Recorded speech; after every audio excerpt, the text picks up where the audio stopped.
These roles were so dark, actors needed therapy to recover. Number 7. Joker. Joaquin Phoenix didn't just play the Joker. He lived in that lonely headspace for months. He dropped about 52 pounds for the gaunt look, and later said the strict dieting messed with his mood and habits. He kept notebooks, tested different laughs, and stayed quiet between takes so the character wouldn't slip. That kind of isolation can start to feel normal fast. After Wrap, he said he needed therapy to decompress and reconnect with himself. The film hit theaters in 2019, and Phoenix later won the Oscar for the role, showing how deep he went and what it cost. Number 6. Black Swan. For Black Swan, released in late 2010, Natalie Portman had to look like a real ballerina, not just an actor in a costume. She trained for months, rehearsed for long hours, and kept her weight extremely low, which can drain your body and mess with your head. On top of that, the character lives in fear of failure, so every scene feels like pressure stacked on pressure. Portman has talked about how physically intense it was, even mentioning a rib issue from being lifted. When the shoot ended, she needed therapy and real rest to feel normal again.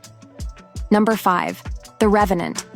Think 2015 and then think freezing locations, remote mountains, and long days where comfort basically didn't exist. That was The Revenant. Leonardo DiCaprio didn't just act exhausted, the shoot made people exhausted. One detail everyone remembers is the raw bison liver scene, which he did on camera even though it could have been faked. When your body spends weeks cold, wet, and stressed, your brain starts living in survival mode too. Coming down from that takes time, and for some actors, therapy is part of the landing. Number 4. Hereditary. In 2018, Alex Wolff starred in Hereditary, and he's been unusually honest about how it affected him afterward. He said he felt like he had some sort of PTSD from filming, and described flashbacks and an emotional aftertaste that didn't immediately go away. The role forces you to sit in panic, grief, and family collapse over and over until it feels real. That repetition can stick to your nervous system. So when people say it's just acting, this is the part they miss. Therapy can be the difference between carrying it for months and actually letting it go. Number 3. The Dark Knight.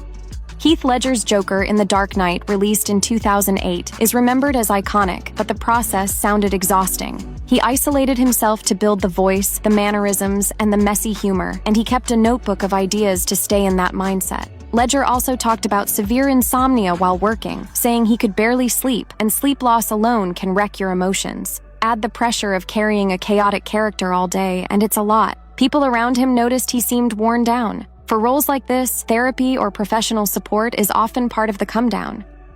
Number 2. Mother. Mother came out in 2017, and Jennifer Lawrence has said the experience pushed her hard. She described going to a darker place than she'd ever gone before, and revealed she tore her diaphragm from hyperventilating during an emotional scene. That's not movie talk, that's your body reacting like it's in real danger. She also talked about needing a way to decompress during the shoot because the tension was non-stop. When your nervous system gets revved up like that for weeks, you don't just snap back to normal the next day. Therapy and downtime become basic maintenance.